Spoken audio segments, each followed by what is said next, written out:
Assalamualaikum warahmatullahi wabarakatuh. Salam Pramuka.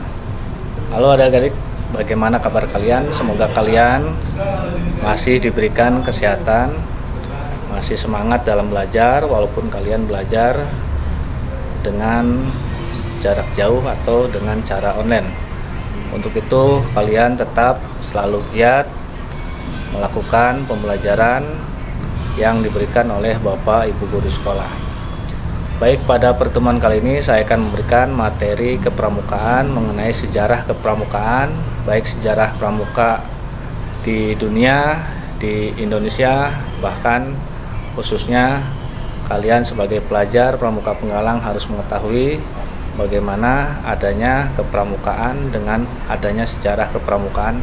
Itu yang harus kalian ketahui sebagai pemahaman, tambahan ilmu pengetahuan kalian, khususnya sebagai pelajar, sebagai generasi muda yang bisa meneruskan cita-cita bangsa Indonesia.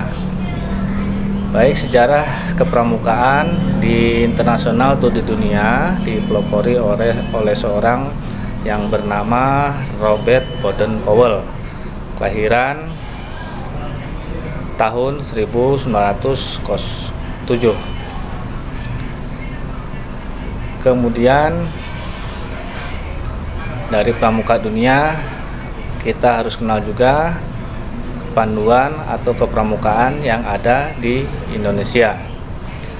Kepramukaan di Indonesia yang menjadi tokoh pramukanya yaitu Sri Sultan Hamengkubuwono IX. Beliau lahir di Ngayogyakarta, Hadi Ningrat, 12 April 1912 dan meninggal di Washington DC, Amerika Serikat, 2 Oktober 1988 pada usia 76 tahun. Ia adalah salah seorang sultan yang pernah memimpin Kesultanan Yogyakarta pada tahun 1940 sampai dengan 1988 dan pernah menjadi gubernur daerah istimewa Yogyakarta yang pertama setelah kemerdekaan Indonesia.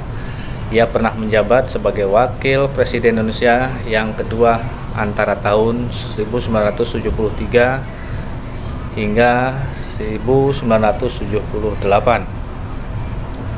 Kemudian ia juga dikenal sebagai Bapak Pramuka Indonesia karena dia pernah menjabat sebagai Ketua Kuartir Nasional Gerakan Pramuka.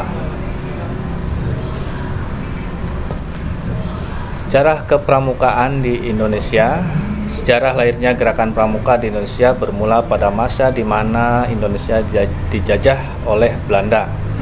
Awal gerakan kepanduan ini bermula dari berdirinya cabang Netherlands Pathfinder Organisatie atau NPO yang kemudian berubah namanya menjadi Nederland Indische Pathfinder yang artinya Persatuan Pandu-Pandu Hindia Belanda.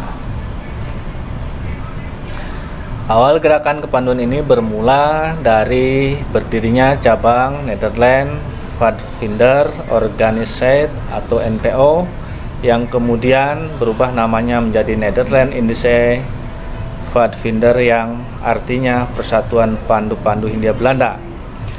Bangsa kita mulai tertarik pada organisasi tersebut dan karena sifatnya yang universal, maka organisasi kepanduan dapat dengan cepat diterima oleh bangsa kita. Apalagi kondisi pada saat itu sangat memungkinkan. Para remaja dan pemuda kita membutuhkan suatu organisasi yang dapat menampung aspirasi mereka terhadap tanah airnya. Kemudian Bapak Kepanduan Indonesia ialah SP Mangkunegara yang memprakarsai berdirinya organisasi kepanduan milik Indonesia sendiri pada tahun 1916.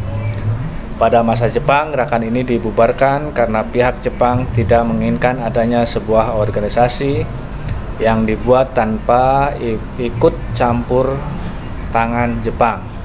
Setelah Jepang pergi, gerakan pramuka di Indonesia kembali aktif dan baru terbentuk sebagai pramuka pada tahun 1961.